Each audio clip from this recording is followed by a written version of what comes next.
Justice served. Have you ever had your perfect day completely ruined? Your dream moment turned into a nightmare by the people who were supposed to love you most? I have. My wedding day. The day I'd planned for a year. The day that was supposed to be the happiest of my life was systematically destroyed by my own maid of honor and my fiancé's best man. They thought they were so clever, thought they'd gotten away with it, thought I'd never find out the truth. But here's the thing about secrets. They always come out, and when they do, the fallout is spectacular.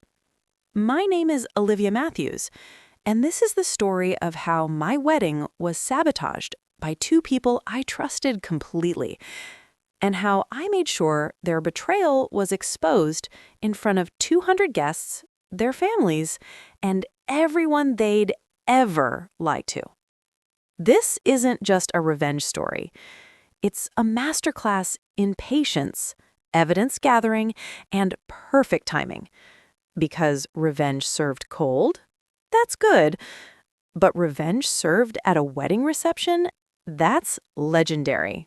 Let me take you back to the beginning, to when everything seemed perfect. I met David Harrison when I was 25. He was charming, successful, everything I'd been looking for. He worked in finance, I was a marketing manager, and we met at a mutual friends party. The chemistry was instant. We dated for 2 years before he proposed, a beautiful sunset proposal on the beach where we'd had our first date. It was romantic, thoughtful, everything I dreamed of. Planning the wedding was exciting. We set a date for June, booked a gorgeous vineyard venue, and started assembling our wedding party. My maid of honor was an obvious choice, Chloe Martinez, my best friend since college. We'd been through everything together. Breakups, career changes, family drama. She was my person, the sister I never had. "I'm so honored," she'd cried when I asked her. "I promise to make this the most perfect wedding ever." David's best man was equally obvious. Marcus Chen, his best friend since childhood. They'd grown up together, gone to the same college, were practically brothers. Marcus was David's right-hand man in everything. "You know I've got your back," Marcus told David when he was asked. "Whatever you need, brother." The four of us became close during the wedding planning. Double dates, planning sessions, vendor meetings. Chloe and Marcus seemed to get along great. Lots of joking, friendly banter, coordinating their duties as maid of honor and best man. "They'd be cute together," I'd mentioned to David once. He laughed. "Marcus is seeing someone casually, and Chloe's not his type." I didn't think anything of it. Why would I? These were the people I trusted most in the world. The wedding planning took over our lives for months. Chloe was involved in everything. Dress shopping, venue visits, cake tastings. She helped me make decisions, calmed me down when I was stressed, and constantly reminded me how happy she was for us. "You and David are perfect together," she'd say. "This is going to be the wedding of the year." Marcus was equally supportive of David, helping with bachelor party planning, coordinating with vendors, and being the steady presence David needed as the wedding approached. 3 months before the wedding, I noticed something odd. Chloe started being less available. She'd cancel plans last minute, be vague about where she was, and seemed distracted during our wedding planning sessions. "Everything okay?" I asked her one day over coffee. "Yeah, totally fine. Just work stress. You know how it is." I accepted the explanation. After all, she was still showing up for the important stuff. Dress fittings, bridal shower planning, bachelorette party coordination. But looking back, that's when things started to change. The first incident happened 2 months before the wedding. My dress. I'd found the perfect dress. Elegant, fitted, exactly what I dreamed of. I'd had 3 fittings and it was being stored at the bridal boutique until the final fitting 2 weeks before the wedding. When I went for that final fitting, The seamstress looked confused. "Ms. Matthews, we need to discuss the alterations you requested." "What alterations?" I asked. "We finalized everything at the last fitting." She pulled up her notes. "Your maid of honor called 3 weeks ago and said you'd lost significant weight and needed the dress taken in by 2 sizes. We've already completed the alterations." My stomach dropped. "I haven't lost any weight. I didn't authorize any changes." The dress was now too small, significantly too small, and there wasn't enough fabric to let it back out to the original size. "I don't understand," the seamstress said, pulling up her records. "We have a signed authorization form from Chloe Martinez stating she was acting on your behalf because you were too busy with work to come in." I was furious. I called Chloe immediately. "Oh my God, Olivia, I'm so sorry," she said, sounding genuinely distressed. "They called asking to confirm the alterations, and I thought you'd already arranged it. I must have misunderstood." "Chloe, you told them I'd lost 2 dress sizes? How could you misunderstand that?" "I don't know. I was distracted at work and I'm so sorry. Can they fix it?" They couldn't. Not completely. I had to have a rush order on a new dress, not the one I loved, but one that was available on short notice. It cost me an additional $3,000. Chloe was apologetic, offered to pay half, and kept saying it was an honest mistake. I was upset, but I believed her. Mistakes happen, right?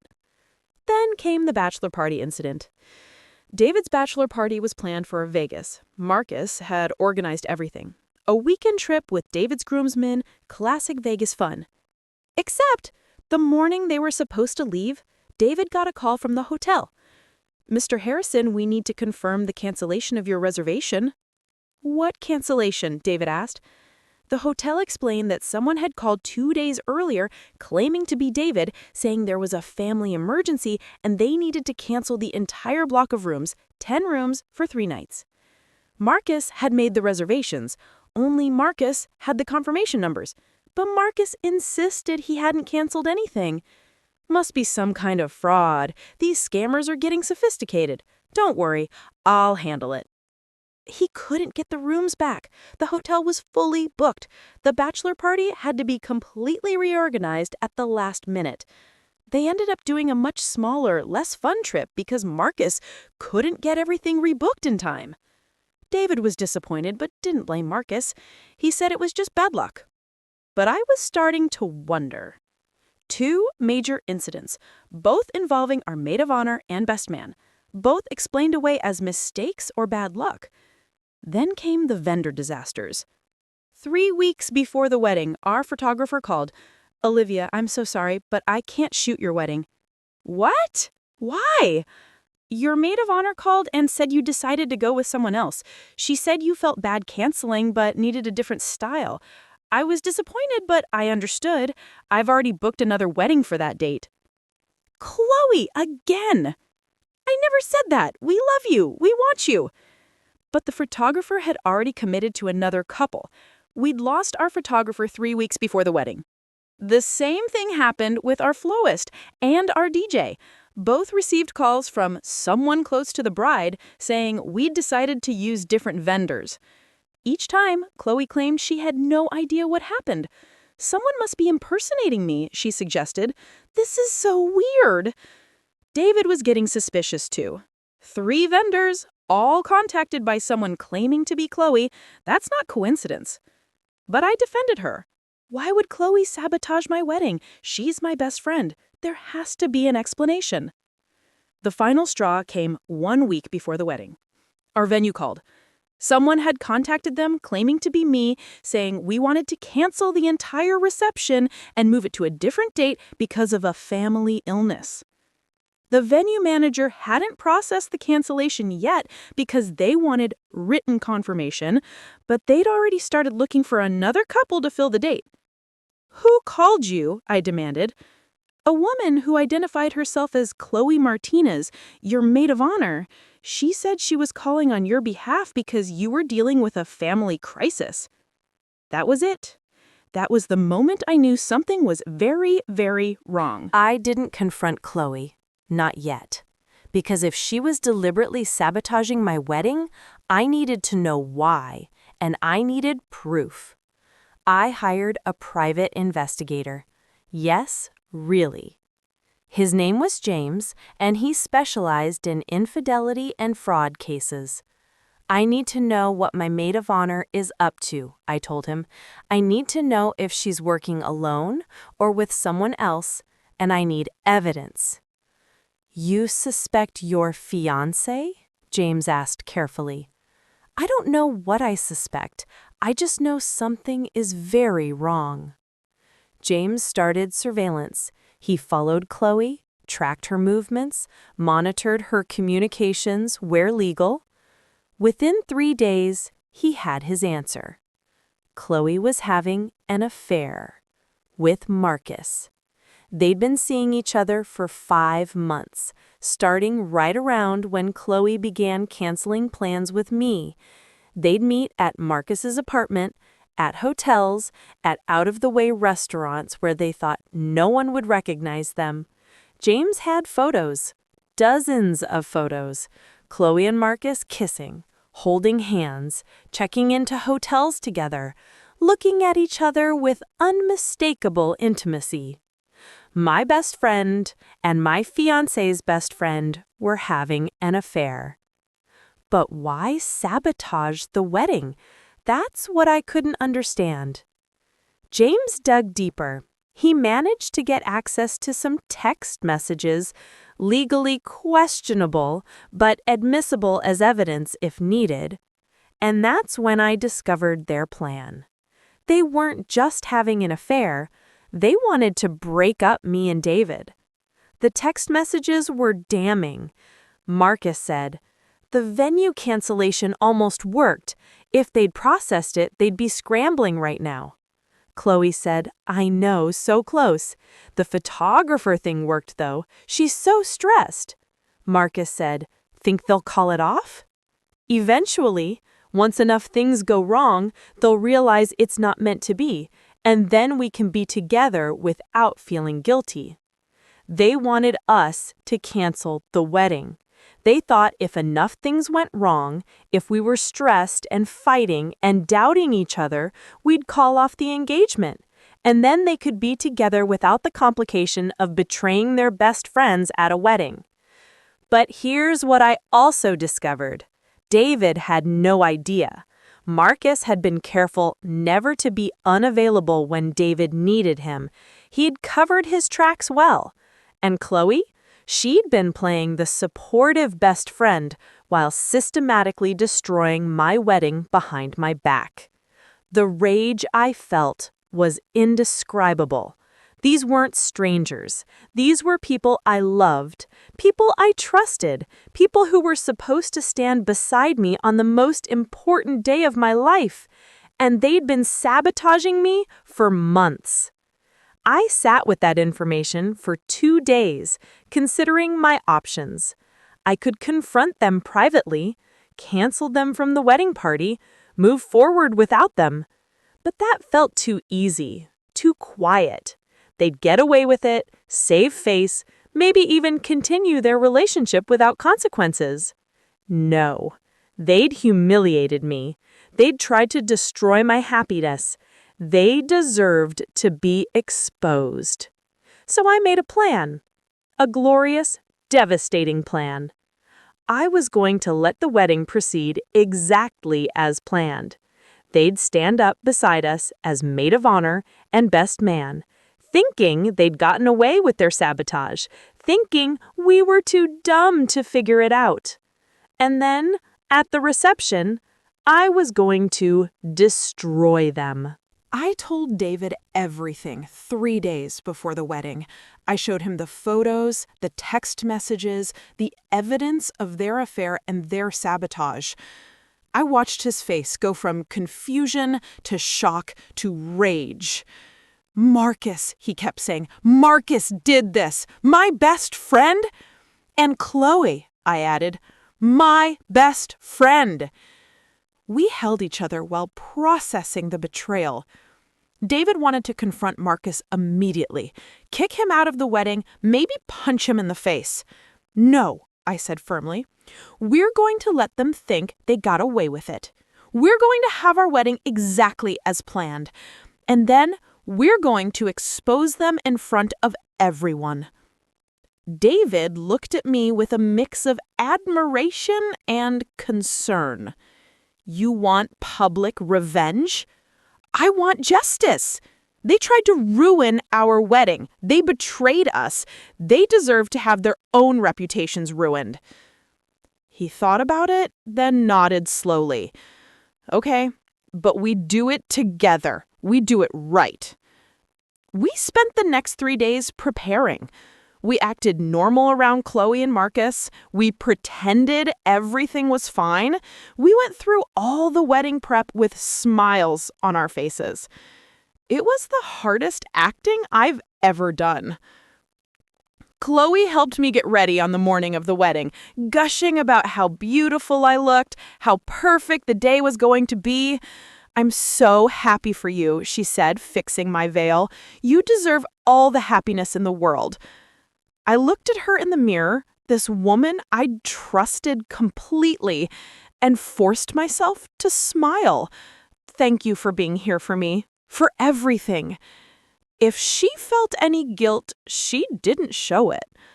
The ceremony was beautiful. The vineyard was perfect. The weather was ideal. Everything came together despite all their attempts to sabotage it. David and I exchanged vows, kissed as husband and wife, and walked down the aisle to thunderous applause. Chloe and Marcus stood beside us throughout, smiling for photos, playing their roles perfectly. During the photo session, I caught them exchanging a look, a private smile, a moment of shared satisfaction that they'd maintained their secret. Little did they know, their secret was about to become very, very public. The reception was held in the Vineyard Event Hall. 200 guests, elegant decorations, a beautiful setup. Dinner was served, toasts were given, everything proceeded normally. Chloe gave her maid of honor speech. "Olivia has been my best friend for years," she said, her voice emotional. "She deserves all the happiness in the world, and I'm so grateful to stand beside her today. Olivia, I love you. You're like a sister to me." I smiled and raised my glass, while inside I was counting down the minutes. Marcus gave his best man speech. "David and I have been through everything together. He's like a brother to me, and seeing him this happy makes me happy. Here's to the happy couple. May you have a lifetime of love and loyalty." Loyalty? The audacity! David squeezed my hand under the table. It was almost time. After the speeches, after the first dance, after the formalities were complete, I took the microphone. "Thank you all so much for being here," I said, smiling at the crowd. "David and I are so grateful for your love and support, and we have a special presentation we'd like to share with you all. A tribute to the people who helped make this day possible." I nodded to the AV tech we'd briefed in advance. The lights dimmed, and the screen behind me lit up. Especially our maid of honor and best man. Chloe and Marcus have been so involved in our wedding planning, so dedicated, so present in our lives. Photos appeared on the screen. At first, innocent ones. Chloe and I shopping for dresses, Marcus and David at the bachelor party planning session. The guests smiled, thinking this was a sweet tribute. Then the photos changed. The first photo was Chloe and Marcus having coffee together. Nothing too damning yet. But the timestamp showed it was during a time when Chloe had told me she couldn't help with wedding planning because she had family obligations. The next photo showed them holding hands across the table. The crowd got quiet. People started whispering. "You see," I said, my voice steady, "Chloe and Marcus have been spending a lot of time together, more time than they told us about." The photos continued. Chloe and Marcus kissing outside a restaurant, entering a hotel together, embracing in a parking garage. Chloe's face went white. Marcus looked like he might throw up. Both of them started to stand, but the photos kept coming. For the past 5 months, while Chloe was supposed to be helping me plan my wedding, she was actually having an affair with Marcus, my best friend and my husband's best friend, behind our backs. The room erupted in shocked murmurs. I saw Chloe's mother stand up, her face horrified. Marcus's girlfriend, yes, he had a girlfriend the whole time, started crying.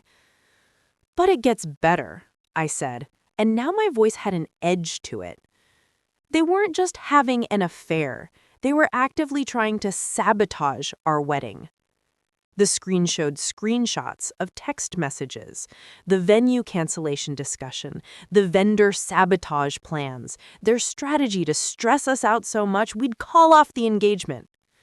David stood up and took the microphone. Marcus, my best friend, was trying to destroy my relationship, and Chloe, Olivia's best friend, was helping him. All so they could be together without feeling guilty about betraying us. The crowd was stunned into silence. You could hear a pin drop. I said, my voice shaking with emotion now, "They changed my wedding dress order. They canceled our photographer, our florist, our DJ. They tried to cancel our venue. All of it documented, all of it deliberate." Chloe finally found her voice. "Olivia, please, let me explain." "Explain what?" I cut her off. "Explain how you've been lying to my face for months? Explain how you pretended to be happy for me while destroying my wedding? Explain how you stood up here 15 minutes ago and called me like a sister?" She had no answer. Tears were streaming down her face, but I felt no sympathy. Marcus tried a different approach. "David, man, I'm sorry. It just happened. We didn't mean—" "You didn't mean to sabotage my wedding? You didn't mean to betray your best friend? Which part didn't you mean, Marcus?" The final slide appeared on the screen. It was a text message from just yesterday, the day before the wedding. Chloe, "Last chance for something to go wrong. Still hoping they call it off? Nah, too late now. We'll just have to keep it secret longer. But eventually they'll divorce like most couples, and then we can be open about us." The cruelty of it hung in the air. They planned our failure. They bet on our marriage ending. "So," I said, taking the microphone back, "we wanted to make sure everyone here knew the truth, knew what kind of people Chloe Martinez and Marcus Chen really are, knew what they're capable of behind their friends' backs." I looked directly at them. "You tried to ruin my happiest day of the life. You almost succeeded. But we figured you out, and now everyone knows exactly who you are." Security, yes, we'd hired security specifically for this, appeared beside them. "Please escort them out. They're no longer welcome at our wedding." As Chloe and Marcus were let out, the room remained silent. Chloe was sobbing. Marcus was trying to maintain some dignity, but failing. Their families looked mortified. Marcus's girlfriend stormed out behind them, screaming at him. Once they were gone, I took a deep breath. "I'm sorry you all had to witness that," I said to the guests. "But David and I decided we wanted the truth out there. We wanted you all to know what happened, and we wanted our real friends and family to be here to celebrate with us, not people who pretend to love us while betraying us." After the shock wore off, something incredible happened. The guests rallied around us. People came up to hug us, express their support, condemn what Chloe and Marcus had done. What could have been an awkward, ruined reception became a celebration of truth and loyalty. "That took guts," my aunt said, hugging me tight. "I'm proud of you for standing up for yourself." David's parents were shaken but supportive. "We're so sorry," his mother said. "We had no idea Marcus was capable of this." The party continued, and it was actually wonderful. Without Chloe and Marcus there, without the weight of their lies, David and I could actually enjoy our wedding. We danced, we celebrated, we were surrounded by people who genuinely loved us. But the fallout in the following days and weeks was significant. Chloe's social life imploded. Mutual friends cut her off. Her family was mortified. Her mother called me crying, apologizing for her daughter's behavior. Chloe's Instagram and Facebook were flooded with comments calling her out. She eventually deleted all her social media accounts. She tried to reach out to me multiple times. Texts, emails, showing up at my apartment. I blocked her on everything and told her through my lawyer that she was not welcome to contact me. Marcus faced similar consequences. His girlfriend dumped him publicly on Facebook with a detailed post about his cheating and betrayal. His friend group ostracized him. David cut him off completely. Blocked, deleted, gone. But here's the thing that surprised me. They tried to paint themselves as victims. Chloe told people that I'd publicly humiliated her and that what she and Marcus had done wasn't that bad, that we'd overreacted by exposing them at the wedding. Marcus claimed that we had violated his privacy by showing those photos and texts, that we should have just handled it privately like adults. The entitlement, the complete lack of accountability. Some people, not many, but some, actually agreed with them. Said we'd been too harsh, that public humiliation was cruel, that we should have just quietly removed them from the wedding party. But the vast majority of people understood. They understood that Chloe and Marcus had systemically tried to destroy our wedding, that they'd lied for months, that they stood up beside us on our wedding day and continued lying to everyone. They brought it on themselves, David's sister said. Play stupid games, win stupid prizes.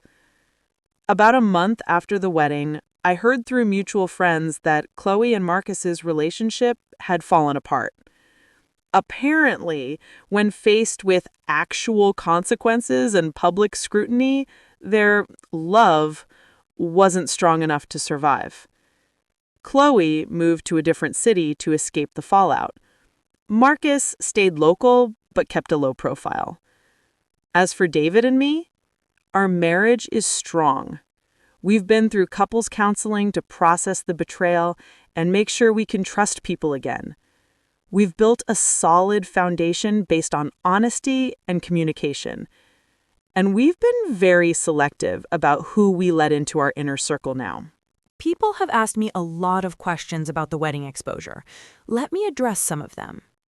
Wasn't it cruel to expose them publicly like that? Was it cruel? Maybe. But was it crueler than what they did to us? They tried to destroy our wedding. They sabotaged vendor relationships, ruined my dress, canceled our photographer. They wanted us to be so stressed and miserable that we'd call off our engagement. And they did all of that while pretending to be our best friends, while standing beside us, hugging us, telling us they loved us. So no, I don't think exposing them was too cruel. I think it was proportional. Why didn't you just cut them out quietly? Because they would have gotten away with it. They would have continued in their social circles with their reputations intact. People would have wondered why Chloe and I weren't friends anymore, why Marcus and David had a falling out, and we'd have been the ones explaining and defending ourselves. This way, everyone knew the truth. They faced social consequences for their actions, and David and I didn't have to spend years explaining to people what they'd done. Do you regret it? Sometimes. When I think about how our wedding will always be remembered for the exposure rather than just being a beautiful celebration, when I think about how that moment overshadowed everything else. But mostly, no. Because it was honest. because they deserve to face consequences. And because every time I've doubted the decision, I remember those text messages where they hoped our marriage would fail. Have Chloe or Marcus apologized? Chloe sent me a long email about 6 months after the wedding. In it, she apologized for the affair and the sabotage. She said she'd been in a bad place mentally and made terrible decisions. She asked if we could eventually reconcile. I didn't respond. Marcus sent David a similar email. David deleted it without reading the whole thing. Apologies are meaningless without changed behavior and genuine remorse. And from what I've heard, neither of them has really taken accountability. They're sorry they got caught and faced consequences, not sorry for what they actually did. Would you do anything differently? Honestly, I might have been less dramatic about the exposure. Maybe not shown quite so many photos. Maybe not done it at the actual reception. But I don't regret exposing them. I just might have chosen a slightly different method if I could do it over. It's been 2 years since the wedding. David and I are stronger than ever. We have a beautiful home. We're planning to start a family. And we've built a life based on trust and honesty. We've also built better friendships, real friendships with people who've proven their loyalty. People who celebrated our exposure of Chloe and Marcus, not because they enjoyed drama, but because they understood justice. I've learned a lot about myself through this experience, about boundaries, about self-respect, about the difference between revenge and accountability. What Chloe and Marcus did wasn't just about the affair. It was about the systematic lying, the manipulation, the betrayal of trust. They looked me in the eye and lied repeatedly. They sabotaged important moments and played innocent. They stood beside us on our wedding day while secretly hoping our marriage would fail. That kind of betrayal deserves consequences. I've also learned that not everyone will understand your choices. Some people thought we were too harsh. Some thought we were justified. Some thought the whole thing was entertaining drama. But the only opinions that matter are mine and David's, and we're at peace with what we did. Do I miss Chloe? Sometimes. I miss the version of her I thought existed, the loyal best friend, the person I trusted completely. But that person wasn't real. The real Chloe was capable of systematic betrayal and showed no real remorse when caught. I don't miss that person. David feels the same about Marcus. He's grieved the friendship, processed the betrayal, and moved on. We've both had therapy to deal with trust issues and to make sure that we don't let their actions poison our other relationships. And we've made sure that our marriage is built on a foundation they could never crack. We communicate openly, we address problems immediately. We don't keep secrets or play games. They tried to destroy us, but instead, they made us stronger. So, what's the lesson here? What should you take away from my story? First, trust your instincts. When things kept going wrong with the wedding, when vendor after vendor was mysteriously contacted, I had a gut feeling something was off. I should have investigated sooner. Always trust that inner voice that says something isn't right. Second, not everyone who smiles at you is your friend. Chloe stood beside me, helped me plan, told me she loved me, all while sabotaging my wedding. People are capable of incredible deception. Watch actions, not just words. Third, document everything. The private investigator, the photos, the text messages, all of that evidence was crucial. Without it, it would have been our word against theirs. When dealing with betrayal, evidence is everything. Fourth, consequences matter. Chloe and Marcus thought they could betray us without facing any real consequences. They thought they'd get away with it because we'd be too polite or too conflict-averse to call them out. Don't let people who harm you escape accountability. Fifth, public exposure isn't always wrong. Yes, it's dramatic. Yes, it's harsh, but sometimes private handling of betrayal just lets the betrayers control the narrative. Sometimes the truth needs to be public. Sixth, revenge versus justice know the difference.